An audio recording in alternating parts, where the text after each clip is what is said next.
Mr. Pond Boss. Here we Tell go. me what to do to make all my Lunker Lake dreams come true. Hello, everybody. Bob Luss, the Pond Boss, coming at you live right here from beautiful North Texas today. So we're going to get to hang out from the office. I got one little bitty technical glitch that I don't know how to fix right now, but everything's backwards. Usually I can figure that out. So we'll see what's going on. Let's have a little fun. I had some really interesting things happen today. And of course, you guys know the drill. Hashtag Pond Boss Magazine. Click like, share to your timeline, and you'll be eligible for a drawing for a Pond Boss hat and a Pond Boss mug that knows how to, say it with me, keep hot things hot and cold things cold. So, let's see if I can get this up so I can see who all's checking in. Looks like we already got 28 folks. I want to talk about something Mike Otto and I did today. I posted a video a little bit earlier on both the Bob Lusk Facebook page and this Pond Boss Facebook page. We went and looked at a catastrophic dam failure today up in the middle of Oklahoma. And, you know, over the years, gosh, 40 plus years of Otto's career, 45 for him, 40 plus for me, 42. We've both seen a number of dam failures. But today we saw the mother of all dam failures. I've never seen one as catastrophic as that one. So after the show, go back and take a look at the video that we posted, and you'll see exactly what I'm talking about. I'm going to kind of talk through it here in just a minute, because you don't need that to happen to you. And there's reasons for it. We think we know, but we're not sure, totally sure. But there are. I'm going to tell you how we investigated that today. I shot some pictures. Actually, I'm going to write a story about it in Pond Boss for the July-August issue, which it's kind of mind-numbing when you watch that video and think about, oh my gosh, that was a thriving lake that had been there since 1976, and now it's a mud flat with a bunch of stumps. So, Jason Nebstat, Billy Bates, Troy Todd Austin, good evening to you guys. Good to see everybody. Let's see what we got going on down here. John H. Krause, hey buddy, good to see you. I heard you're coming to Texas. I'm so glad that you're going to get to do that. Hey, Devin Thompson, checking in from Hawaii. It's probably lunchtime over there at Oahu. John Funk from a very dry mid-Michigan. Well, it's not dry here, amigo. It has been moist, to say the least.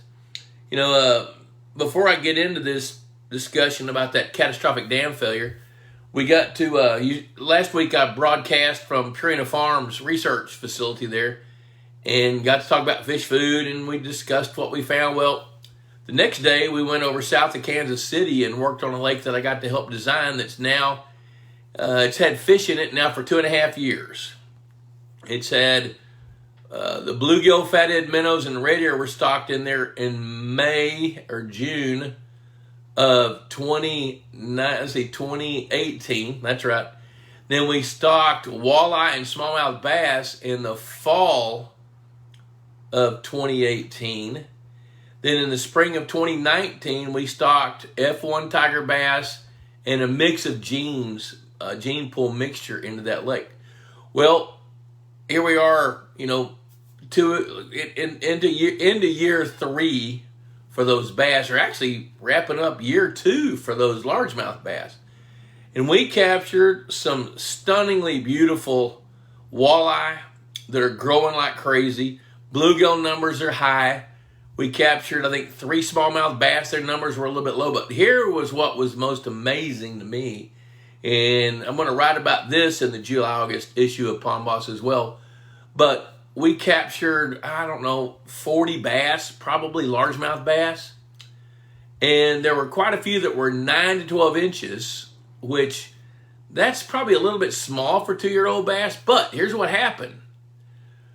We captured 2 bass that were just a couple of ounces under 5 pounds, 2 years old, in Missouri. So that is extraordinary growth. Those things were growing like crazy. And it's amazing to me to see fish like that. So what we saw basically 3 size classes.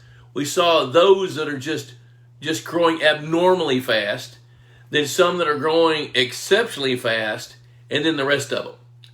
And I started coming to the conclusion, well, heck, if we had some bass knocking on the doors of 5 pounds, there were 2 pounds last year, and which means they could have reproduced at 1 year of age. So some of those 9 to 12 inch bass had to be hatched from last year. But anyway, the food chain looked exceptional. The fishery looked exceptional. I was really, really pleased with that. Travis Paul Smith, good to see you. Jeremy Holland, howdy. Michael Harrelson hung out with your father-in-law today. Let him show you what pictures he took today. Pretty interesting. Roger Peterson, it's been a while. Hey, Josie, sweet. You and Wayne, hope you're having a good glass of wine. Chris Chavetta, good to see you, buddy. Chris Arthur, Kelly Hart. Kelly, man, you need to listen to this, because we were over near Holdenville today. Mike Otto and I were looking at a catastrophic dam failure, and I'm going to tell you all about that here in just a minute. John Funk had one of those 1 year ago today. Oh, the floods. Okay, Sanford. Oh, I remember that. Yeah. I need to follow up and see how that went. Hey, Jim McCrae, from good friend from North Carolina. Good to see you, buddy. Chris Arthur.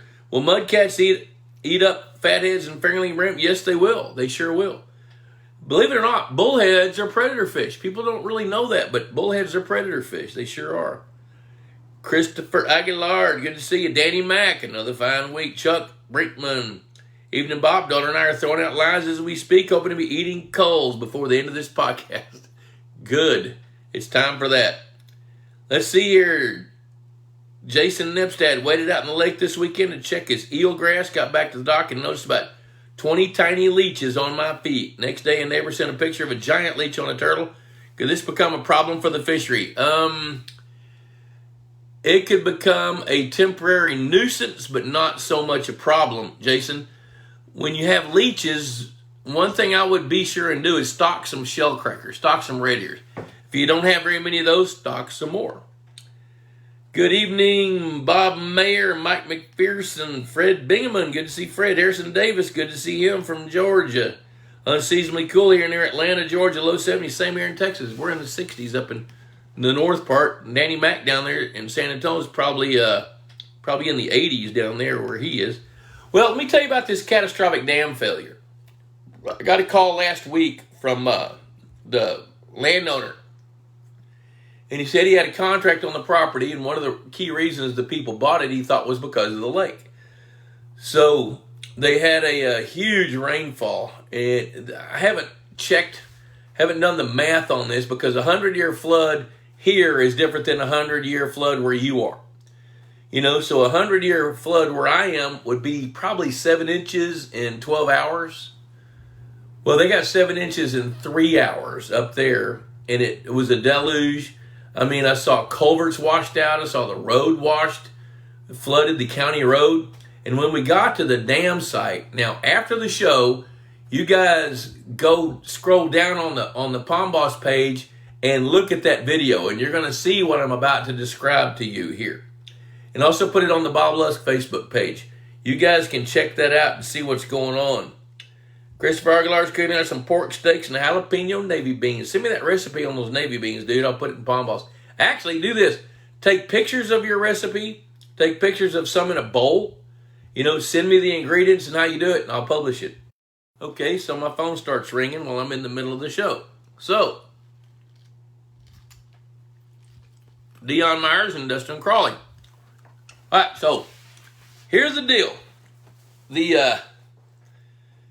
This dam was built, the owner remembers it, and he knows when it was built. He remembers it in 1976. And so that dam has been there a long, long time. I haven't measured that lake. He said it's about 20 acres. I don't think it's that big. It's probably more like 9 or 10. Good to see Jack Leonard, Aaron Rende checking in. So anyway, they had an overflow pipe in it, and a 36-inch overflow pipe was the standpipe, the upward piece, and I don't know how big the pipe was that was going through the dam. That was the primary spillway, and then across the dam was a secondary emergency spillway, which looked to be totally adequate. But I don't think anybody's really looked at that pipe in years and years and years. It's steel. It's a steel pipe. So when we got there, we saw this gigantic gaping hole where I bet you half the dam was gone. Now, most of the catastrophic failures that I've seen, when you look at the dam, it's shaped like this, and down at the bottom, where the bottom of the hole is in the dam, it's always pizza pie shape, pie shape like that, V shape. The bottom is usually 3 or 4 feet wide, and the top maybe 40 or 50 feet wide. And then it's a matter of going there, scrape it out, bevel it, rough it up, and then come back in, put a new pipe in, put it in properly, and then patch the hole. Well, in this case, there ain't no patching that hole. That hole at the bottom was probably 50 feet wide, and you can look at it on the video and see water still flowing through it because there's a lot of groundwater. They've had heavy rains up there.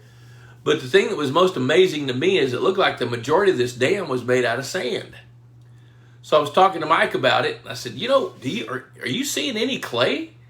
He said, no. And he dug down in what looked like a layer of clay down in the hole. He got down in the hole and was walking through there with his rubber boots on. And that wasn't clay. Now, it might have been clay mixed with mostly sand, but there was no clay there. We didn't see any clay anywhere. And what was really most amazing is when that dam failed, it had to have happened within minutes. Now, I've seen dams fail where it took hours. I've seen a couple where it probably took 45 minutes to an hour to wash out.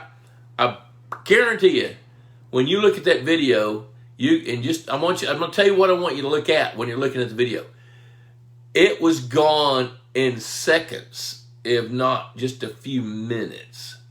Well, as we studied it, I got to looking at where the shoreline used to be. It's real distinct. You could see it.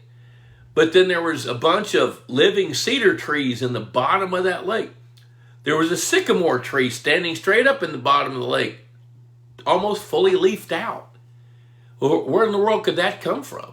So as we got to looking, the majority, I'm going to say at least 50% of the shoreline, when this lake dam collapsed, so did the shoreline all the way around. There's a peninsula that you can see on the maps of this lake that collapsed. A peninsula collapsed.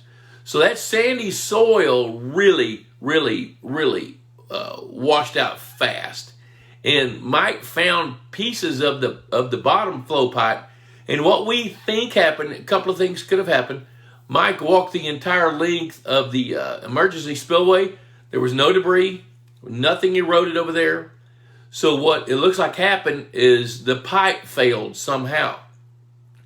Now they tell us there was a 14-foot John boat that was tied to the overflow of the pipe.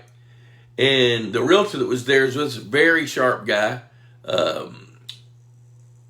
Last name is Hurt, the land doctor. And he thinks that boat was beaten up against the pipe with the currents as the water was swirling going down the pipe to leave the lake after that huge flood.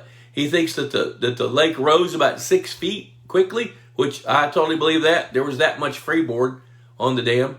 But he thinks that the boat banged up against the pipe enough, caused it to vibrate and created some issues with it. When Mike looked at it, he saw the pieces of the pipe he could find that weren't buried.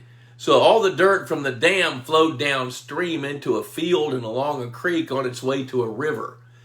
And a lot of that pipe was buried under sand. We don't know how many feet of sand it's buried under, but I know if a human would have been there, you wouldn't find that human. That's how serious this was. When that dam erupted, it was gone so fast. It was amazing. It caused the shorelines to melt. And so those shorelines and that's where that sycamore tree came from. Now, when you watch the video, look for that sycamore tree. It's right in the middle of the video, and then you look back up behind it about 60 or 80 feet. That's where that tree was standing up on the shore, and when the dam collapsed, a whole island of mud and sand slid right down into the bottom of that lake, and that tree standing up like it's growing there. So it kind of took us a little bit of time to really see what was going on, and it was pretty dead-gum interesting. I'll talk more about it here in a minute. I want to kind of stay ahead of this stuff here. Christopher Aguilar went from crawfish color to greenish clear. That's good. That's real good. That's what you want. Benjamin Garrett Mayfield, greetings. Hey, Kim Moore, good to see you, girl. Glad you're here. Jim McCrae, that sand looks like what we would refer to as water-bearing sand. In other words, groundwater level sand. It's fun solving those puzzles. Yeah, and you know what, Jim? You're exactly right, because that sand had to be so saturated and so heavy that when the water made its exodus immediately, that sand was so heavy that it just slid down and slid off the shoreline. And you could see where the shoreline used to be. So now, what do you do about it?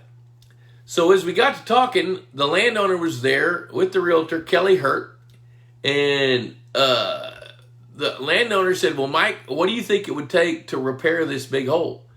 Mike didn't even break a sweat, skip a beat, miss a note. He said, $100,000.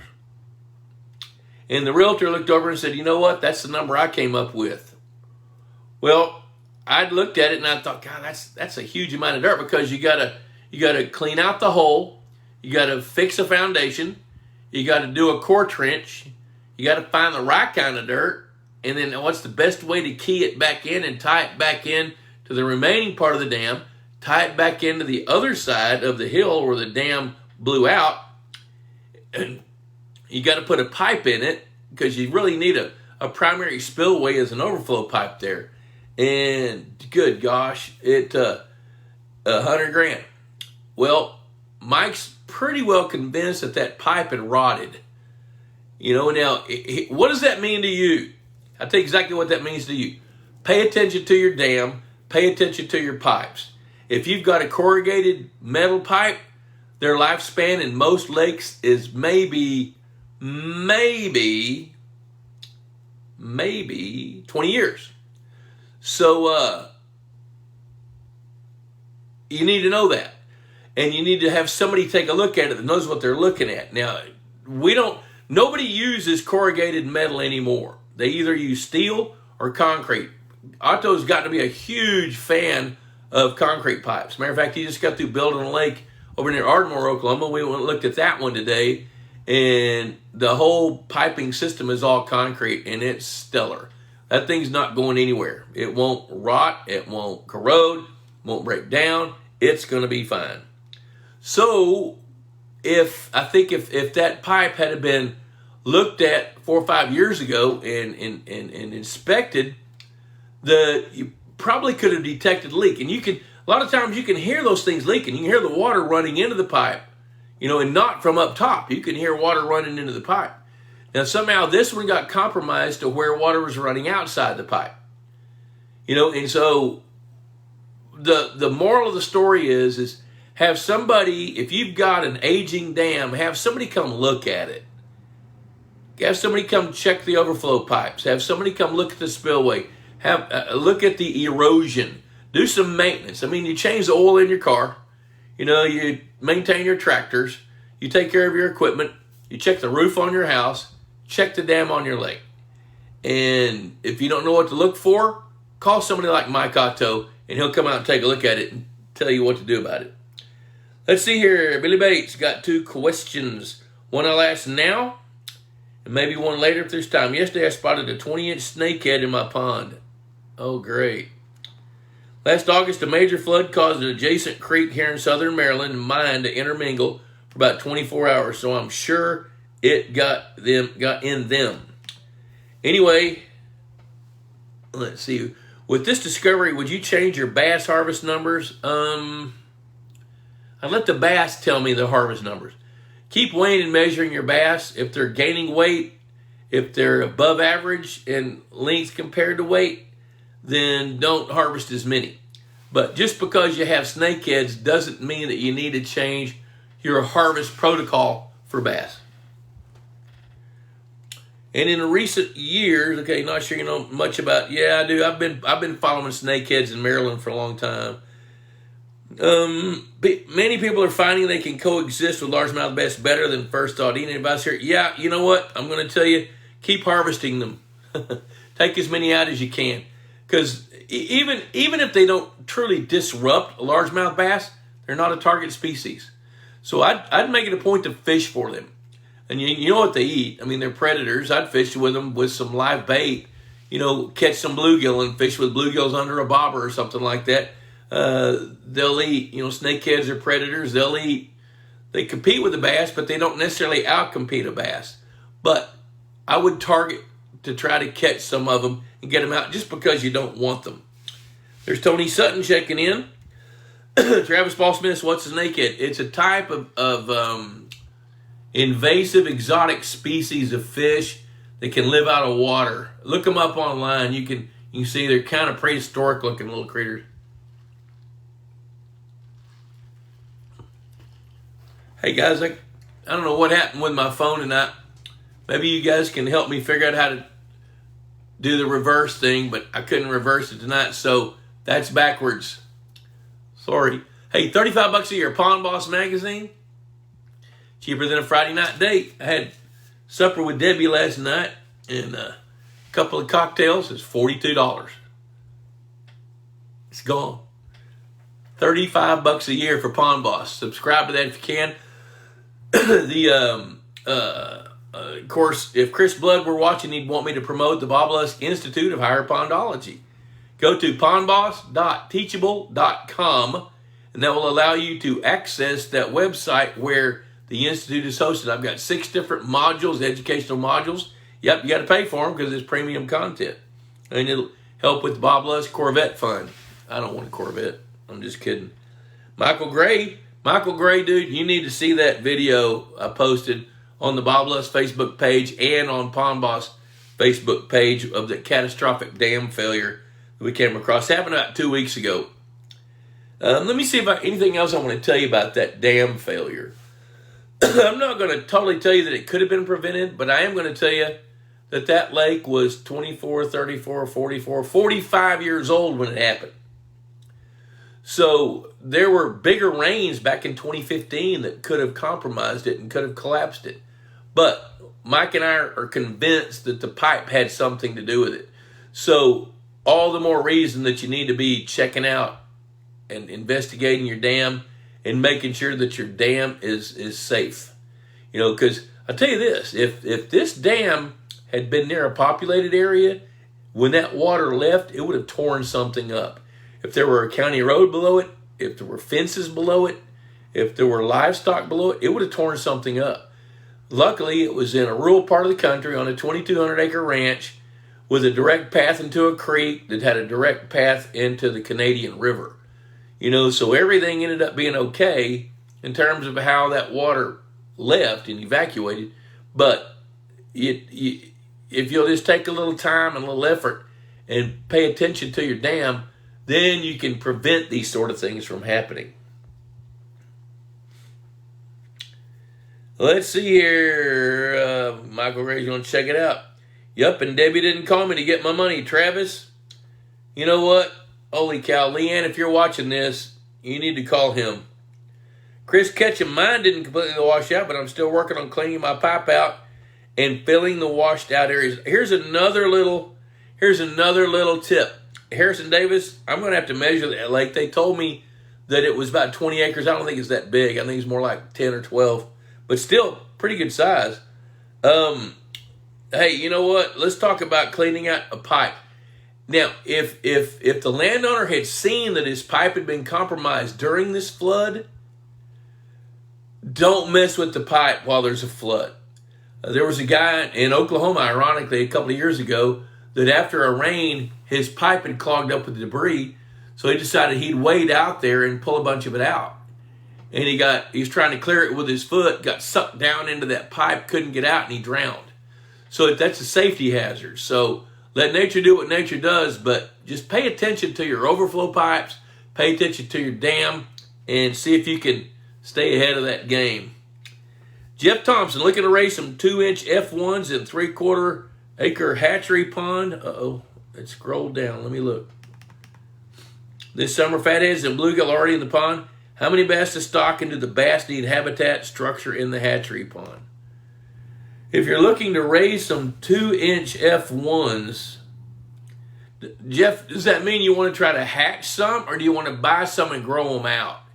In a 3/4 acre pond, I think that's what you're asking. In a 3/4 acre hatchery pond, if you buy some 2-inch F1s, I tell you what I'd tell you. I'd buy 400 of them, and I would feed them Aquamax 500, and I would feed it 5 times a day and get them on feed. Now, if you put in 400, expect to get 75 to 100 of them back. Those will be the jumpers, the ones that grow the fastest, get the biggest, quickest, and they'll be 8 to 9 inches long by the fall. Now, if you want to get your numbers up, harvest them earlier. Harvest them before they really start cannibalizing on each other, because they will cannibalize. Ask me how I know. Jason Nepstead. I'm planning to buy a drone to chase off the cormorants. Ever heard of anyone trying this? I have not. I like that idea. I like that idea a lot. Especially, I think it'd be huge fun. Hey, be sure and video them as you do it. Now, somewhere in my memory bank, I think there's a law out there where you're not supposed to harass cormorants. But I think if you're trying to invite them to leave, or you just happen to be taking pictures of your lake and they're there, I don't see anything wrong with that. Yep, and Caleb Warrington, check your damn. Double damn. Check your damn.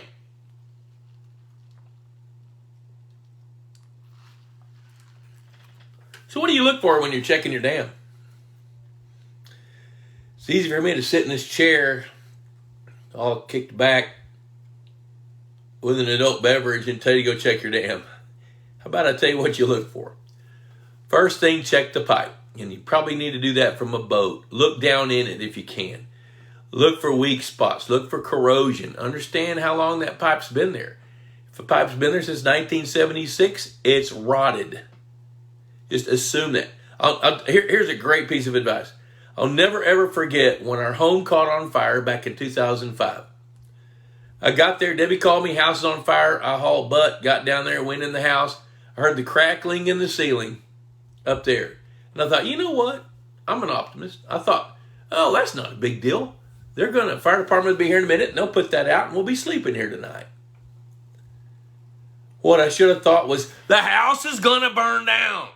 Well, because it did.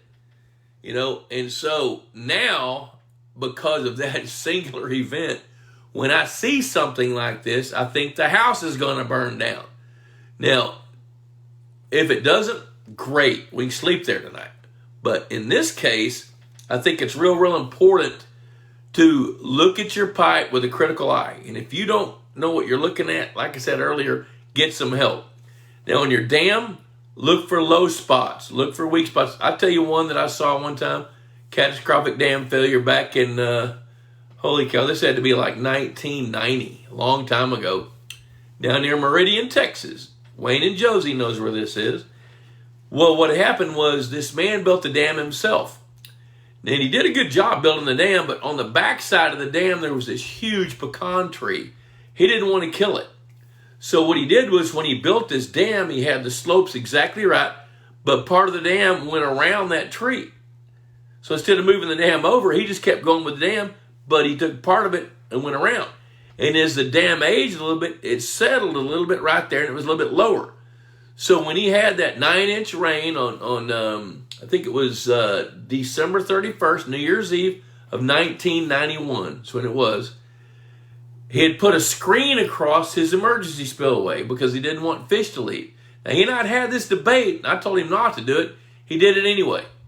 Well, the screen got clogged up with debris, and it was just a chicken wire screen between T-posts driven in the spillway. Don't do that. Well, what happened was the lake filled up, got caught, the water flowing in, 9 inches of rain overnight, and caused the lake to rise to the point where it started overflowing and topping over that narrow lower spot, and it chewed a hole in it, and by morning that dam was gone. I'll never forget, he told me, he says, man, I went to a New Year's Eve party in Dallas, left early, pulled into my gate about 12:45, pouring down rain, pulled into my driveway. He said, my headlights shined right on my lake. I knew I was home. He said, I went in, took a shower, went to bed. He said, I woke up the next morning about 7:30, poured myself a cup of coffee, got a sip of coffee, turned and looked out my big picture window, and my lake was gone. He said, I spewed coffee all over the window. And come to find out, the screen was the culprit in that one.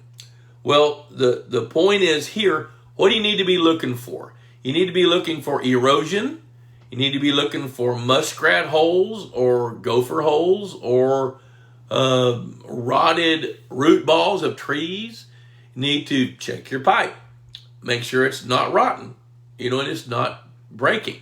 I remember Otto, we're on the way back today, we were talking about it. There's a lake over near Graham, Texas that had been built, probably in the 80s, and in the mid-90s, he was invited to go look at it because the overflow pipe was beginning to corrode, and there was a couple of spots where a leak about as big around as the number 2 pencil was about 3 or 4 inches off the bottom of the lake, spewing water into the pipe, which isn't much water, not much at all. And Mike looked at it and sent a camera down in it, as I recall, and found 6 or 8 spots along that pipe where it was rotten enough it was about to collapse. So they brought in a pump truck and a cement truck, and they pumped it full of concrete, widened the emergency spillway, made it shallower, turned it into the primary spillway, made sure it was vegetated. That dam didn't blow out. Still to this day hasn't blown out. So, Travis Paul Smith says, guess that would be a deal breaker for the sale, $100,000 more to fix. Well, it would have been, except that's a high 7-figure deal. Well, a low 7-figure deal. So $100,000 compared to several $1 million worth of land, wasn't a deal breaker, but it was enough that it was a negotiating factor. So we'll put it right there. All right. Mike McPherson, Palm Boss Mug, keeps hot things hot, cold things cold. There it is, right there. Don't know how. We don't know how it knows, but it does. Ain't that right? So 7 o'clock. You know what? Let's take a minute. I always want to thank Purina Mills for sponsoring this show. Their Aquamax lineup of fish foods. If you didn't get to watch the show last week, pull that one up and take a look at it. And you hear all about how the fish foods came to being, which ones to choose, how to figure out which fish foods to use. But Purina Mills, appreciate them sponsoring this show. And I tell you what, I appreciate our long-term relationship. I started working with them back in 1995 to help them develop fish foods, and they welcomed it. They got their nutritionists on board, but they also need field tests, from time to time. So I got to do a bunch of that and then help some other folks. I also want to thank Texas Hunter Products, best fish feeders on the market, great customer service, and Chris Blood and the team there, Dale Baden. Good gosh, those guys are stellar. Really, really good. Thank Greg Grimes, Aquatic Environmental Services, Ball Ground, Georgia, and David Schneiderman, Easy Docks of Texas, for helping sponsor this show. Thanks to you guys. Yep, how big is this lake? It's, they say it's 20 acres. I think it's more like, 9 to 12, 8 to 12, 8 to 10. I'm gonna measure that. Yep, good. Chris Ketchum, no, I know better. I waited till the water receded. Good call. Jeff Thompson, buy and grow. That's what I would do. I'd buy about 400 of them. I would feed them 5 or 6 times a day. Just hand feed them. And then once you see them coming to that feed in that 3/4 acre pond, then you can start setting it on a timer. And I'd want to watch them eat. And once they start to feed actively, switch from Aquamax 500 to MVP. All right, let's see here.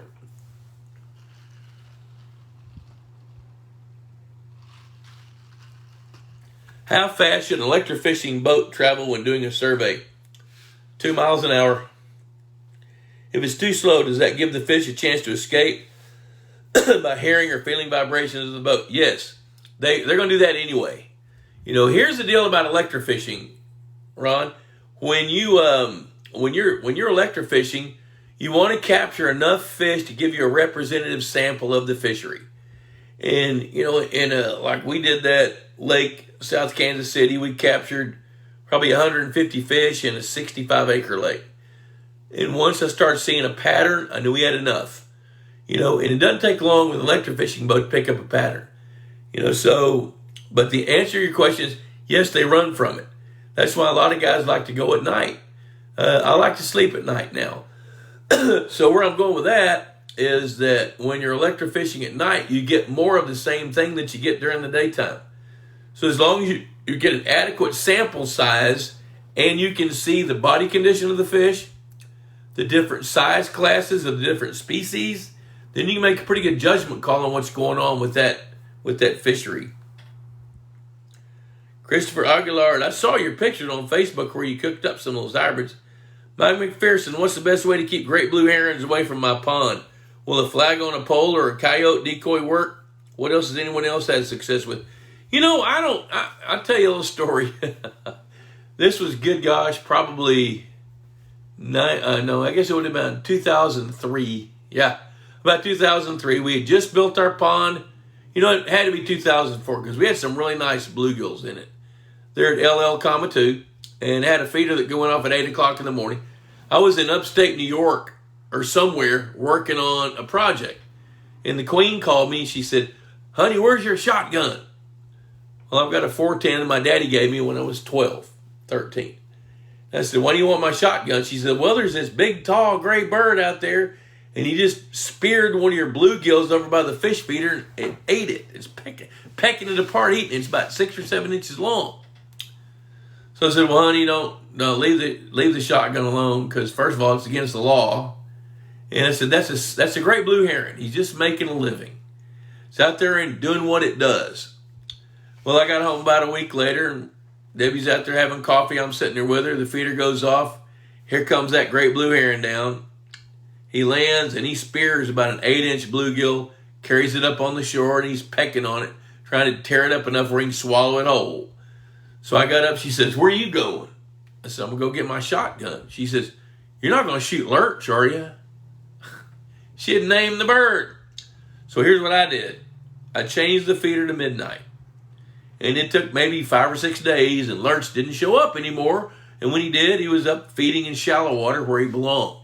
Now, ways to deter those things is you just got to spook them and make them fly. Now, I'm going to tell you this. I have yet to meet a great blue heron. They're typically solitary because they're territorial, that they don't disrupt your fish population at all. Now, I don't want to give them an unfair advantage to eat my biggest bluegill when the feeder goes off. So I discourage them from that. So, Dion Myers put a temporary fence up around the shoreline next to the feeder to keep the blue herons away. Yep, I've done that too. How many F1s do you believe will convert to feed with forage fish already in the hatchery pond? I believe that they've been raised on fish food, and I think how many of them continue to be on fish food is going to be determined by how many you stock and how often you present the feed.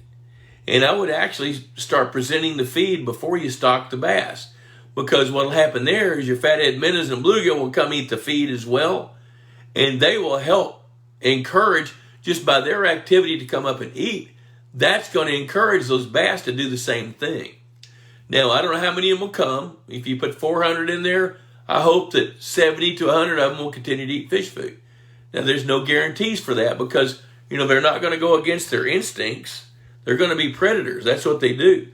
That's how they make their living. But the more you can keep on fish food, the faster you can make them grow, and the more uniform in size they're going to be. So I would feed them and just see how it works out. Bill Russell checking in from South Alabama. Good to see you. Christopher said, let me tell you, Perennial MVP is a game changer. Made my pond soar, as in hurt, to new heights. Good. Danny Mack, I would be scared to death that some feds would show up to arrest me on 30 counts of violating the National Waters Act. Yeah, well, I don't, I thought about that a little bit, but that dam that burst is totally on private property. It's a long way away from any navigable streams, and the majority of the dirt from the dam ended up in a hayfield and kind of a wide swale of a creek. Let's see here. Mike McPherson, you guys are talking amongst yourselves. That's good stuff. Are prawns a reasonable partial aid to algae control in an East Texas pond? I like that idea. I don't know that they're going to help control algae, but I do know they'll eat it. I don't know that they'll select for it. But I do think prawns are a good idea. If some of you guys are interested in prawns, email me. Just send me an email at info@pondboss.com. I'll call the prawn guy and see what they cost, and because he can air freight them to you. He sends them out FedEx all the time.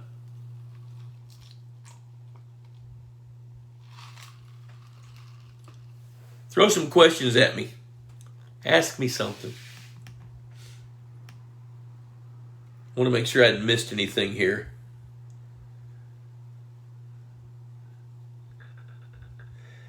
You know, Jeff Thompson, I'd tell you to stock more of those F1s, but I think 400 of them, the cost versus the risk benefit at 400 is the better price alternative. Because if you buy 600, that's probably about the same amount of money as buying 100 of them that are already 6 inches long. So I'm thinking if you can get out of 400, if you can get 150 of them up to 6 to 8 inches long, that makes it worth it. You know, and I like the fact that you've got the forage fish in there as well. If you stock feed trained F1 6, 7 inches, do you think most would continue eating fish food? Depends on the stocking rate. So I'm going to tell you, I'll tell you this. At the Purina farm, we stocked 6-acre lake.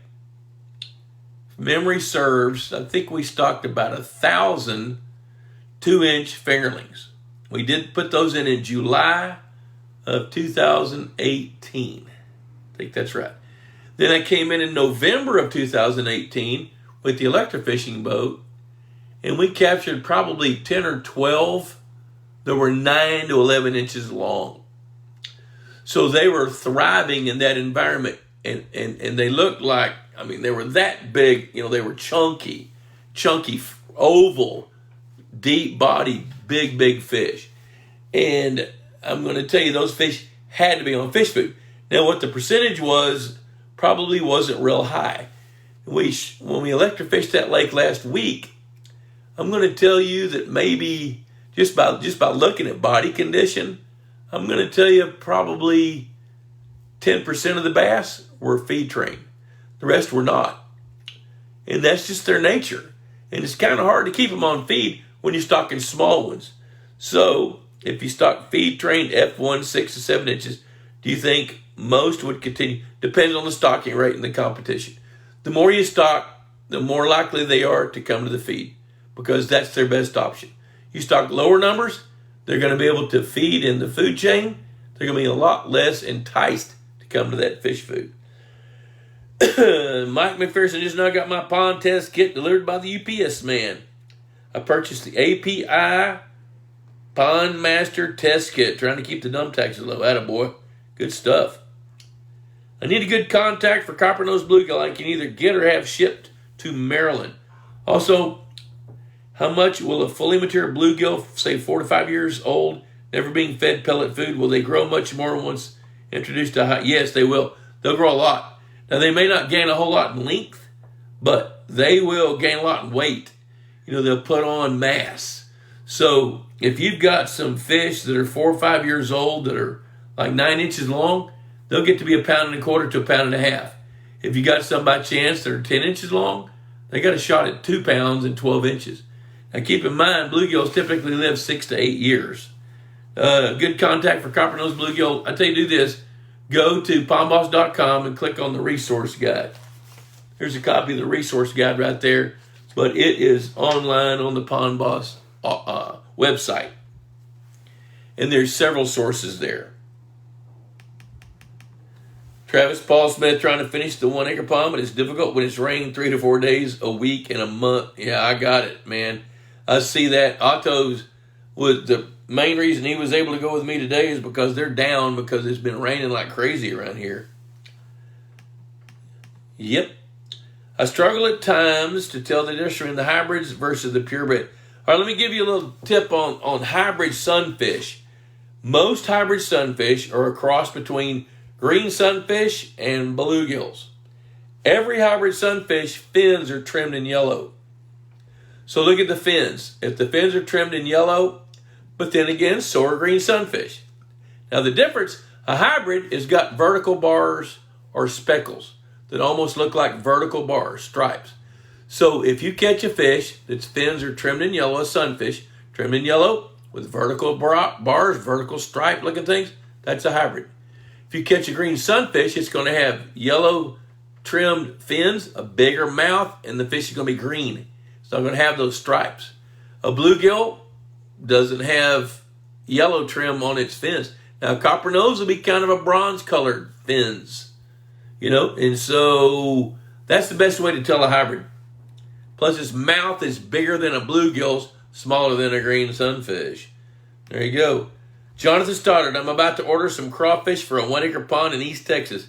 I'm bass crowded, so I'm hoping to feed the bass and take the pressure off the bluegill and tilapia. How many pounds are recommended? How often should I look at doing that? I don't know what your budget is, but for a 1 acre pond, if you could do 200 pounds about every 3 or 4 weeks, you'd make a difference. And that would take some pressure off, and it would make the bass behavior change. Those bass would come in shallow looking for the crawfish, and they love to eat them because they're easy to catch.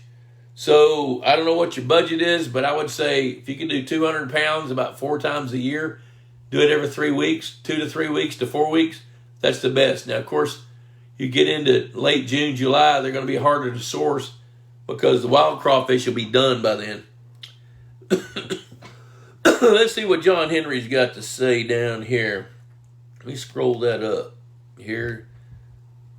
Thinking about adding a couple dozen goldfish to my 3/4 acre pond. What would be the downside? Only a couple of bass in the pond, catfish, bluegill, and green sunfish. As long as you've got enough fish to eat their young, eat the goldfish's young, I don't have any issue with it at all.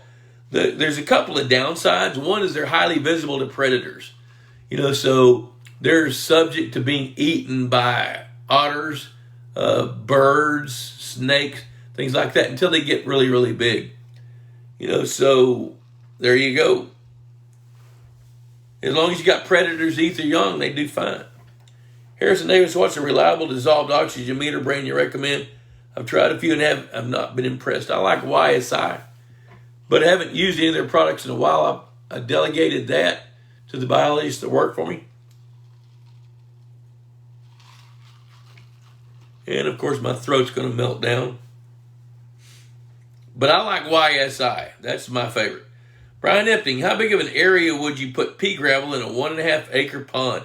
I believe it should be 2 to 4 feet in depth, but not sure how much to get. That's totally right. I tell you the way I like to do that, Brian. I'd like to put down a good heavy-duty shade cloth like you see highway department using. Be sure it's porous. Shade cloth is porous so it can let gases move in and out. And I would put it in water 2 to 4 feet deep. Make, and see, what'd you say, a 1.5 acre pond? If you could have 6 different spawning beds in water 2 to 4 feet deep, and about each bed about at least as big around as the hood of a pickup, and maybe 1 or 2 of them as big as a pickup, then I think you'd see a difference in how well your bluegills spawn. All right, Billy Bates, thanks for the compliment, sir. Ron, so is it possible not to shock up every species of fish expected in a pond? Yes, that's absolutely. Actually, I've learned to expect that. And it kind of depends on the time of year. Example, an owner catches hybrids every once in a while, yet none of them are shocked up. That's totally normal. I don't like it, but it's normal. When you're electrofishing, you can shock down about 6 feet deep, and depending on the conductivity of the water, 5 or 6 feet out from the anode sticking out in the water in front of the boat. And then all the way back to the middle of the boat, you can be shocking fish up 6 feet deep. So if they're running from you or deeper than 6 feet, you're not going to get them. It's common not to catch crappie. It's common not to catch channel catfish. And if there's if the numbers of fish are low, it's common not to catch the numbers of fish that are low. I mean, I've worked on lakes that I know had smallmouth bass in it, didn't see a one. And then the next weekend, the landowner sends me a picture of 3 of them that he caught. So the main thing about electrofishing, it's random. Just because you don't catch fish don't mean they're not there. But if you've got other records and know that there's fish like that there, you play that into your results. You don't just ignore it. Just because you didn't catch them doesn't mean you don't need to discuss it. All right. Mike McPherson stocked 200 last year and ready to order 209 more in his 1-year-old 6.6 acre pond, hoping they'll establish. Let me tell you about establishing crawfish. If you're establishing crawfish and you stock them 3 times and they don't establish, they won't. Keep in mind that whatever you're trying to establish has got to have happy water, got to have the right kind of habitat, the right kind of food chain to support it. And if you don't have those 3 things right away, they're not going to grow.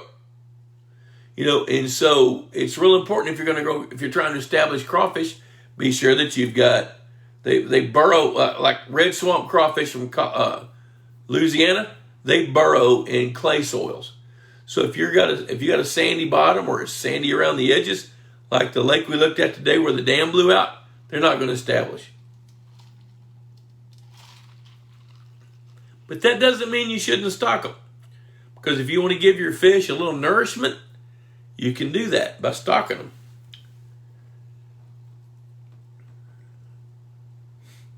Okay, oil's heating and a 5-pound channel cat on the fillet table. You go, Chuck Brinkman. David Watkins, the wild catfish. Okay, David. Hey, I need to talk to you one of these days. I need to send you a report and discuss what we talked about back months ago. The wild crawfish will be done by then. Here's the way that works. Wild crawfish show up like in September as little bitty critters. Then over the span of the next few months, they get bigger. They grow into bait crawfish. Then they grow into adults. And that's about the time that they harvest wild crawfish. So they're all through the Chaffalai Basin and crawfish farms as well. They're harvesting adult crawfish and they're selling them. When they get to the end of the harvest, the crawfish, it's time for them to burrow because nature's way is for the water to go away from the basin. So the crawfish will burrow, go down in the burrow. That's where they get their eggs. That's where they start to hatch the next crop. So they're done. So they'll go back down and burrow in tunnels to reproduce. Then they don't come back out again for about 2 or 3 months. Then they go through the cycle again. So the crawfish market disappears typically around the latter part of May, 1st of June. So it's impossible to buy them. I mean, that's why you can buy them now, because we're at the peak of the market. That's right. All right. Travis Paul Smith says around July. And that's about the time they burrow. The market typically ends sometime in June, and those adults are reproducing in July, and you just don't see them anymore. Would there be a downside of stocking a dozen or so hybrid bluegill in my pond? Possibly looking for a few just for the kids to catch. Some monster bluegills are fun. There's really no downside.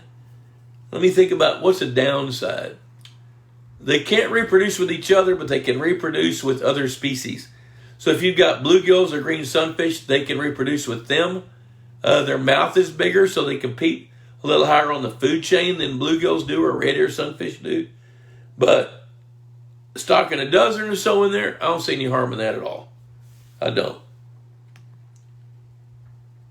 Christopher Aguilar says, there are many folks that think I will dig a pond and think that's it.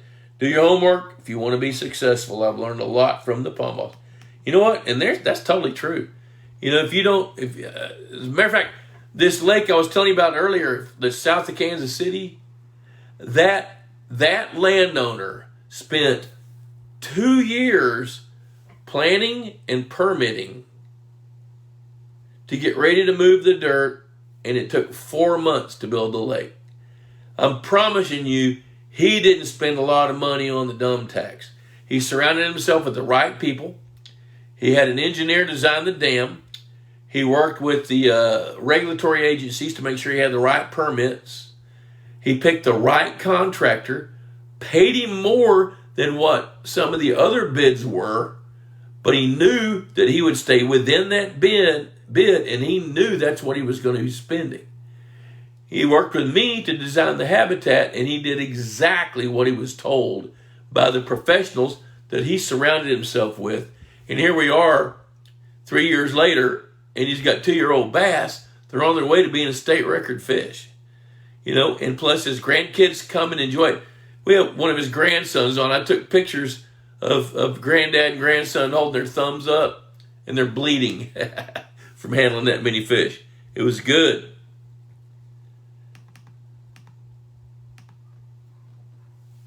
Ron says, should you surround the pea gravel beds with dense structure? I think that's a good idea to surround them on two sides with dense structure by the shoreline. Leave the deep side open. That way fish can migrate in and out.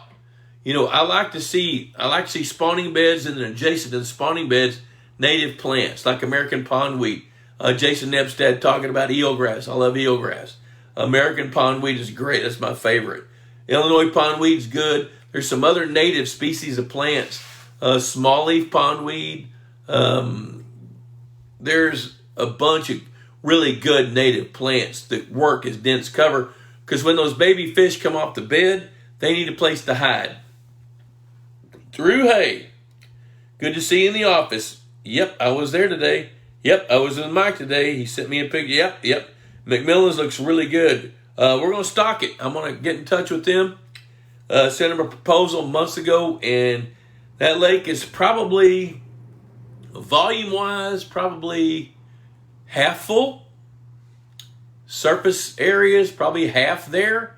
So it's got more than enough. It's probably got 12 acres of water. I went by and looked at Bobby and Jacob West's lake today. It's about 2.5 feet from full. So all this rain we've had around here has made a big difference. So answer your question is, yes, I'm going to talk to them about stocking that lake tomorrow, the next day. Let's see here. Yeah, it's probably got 10 feet to go. That's probably about right. Stocking the brood ponds. Yep, I'm going to talk to them about that as well. They've got two for you guys that don't know about this project. Drew got to help with that for a couple of weeks this past, I guess, March. I guess he was there. So it's got a couple of ponds that they renovated, drained them completely, scooped out all the mud, muck. Drew's got pictures pulling a baby calf out of the muck that pushed up on the backside slope of that dam. The reason my friends quit fishing crawfish around July is their shells get too hard to peel, but your explanation is spot on. Cool. Okay, Danny Mac. I need American pondweed, said Pondmeisters. That's it. John Q. Pondmeister says that. R.E. Thompson got out early, fertilized pond, made the filamentous algae grow. Used an algaecide. Is it okay to spray more? Yes. Yes, it is. It's okay to spray more. Well, guys, I think we've kind of run out of questions here, and we've covered a lot of ground today. Be sure when we wrap up here, you guys look at that video of that dam that exploded. Catastrophic. And what I want you to look at is look around, as you're looking at the video, look around the perimeter of that pond, how the shorelines collapsed. It was amazing how that did that as well. See Reed Lau and Todd Austin checking in. Bill Robinson, also see you. Glad to see you. So check out how the shorelines collapsed as well as the dam. And look at that sycamore tree. I thought it was a cottonwood, but it's a sycamore that slid off from 60 or 70 feet away, slid off as an island, slid all the way down into the bottom of that lake. That had to happen fast, which means to me, when I saw all those cedar trees piled up, I saw the shorelines collapsed with the weight of the wet soils and the wet sand and the wet root balls. That dam had to have collapsed within minutes, not hours, minutes. So hey, listen, Pond Boss Magazine, hashtag Pond Boss Magazine. Click like, share to your timeline. Eligible for a drawing for a Pond Boss hat, Pond Boss mug, $35 a year. Don't forget about the Bob Lusk Institute of Higher Pondology, pondboss.teachable.com. Save money on the dumb tax. So as always, I deeply appreciate you guys watching this show. And I'll probably be in the RV next Wednesday because I got to hunker down and do some riding. So once again, thanks a ton for watching this show. I deeply appreciate it. So till next week, adios.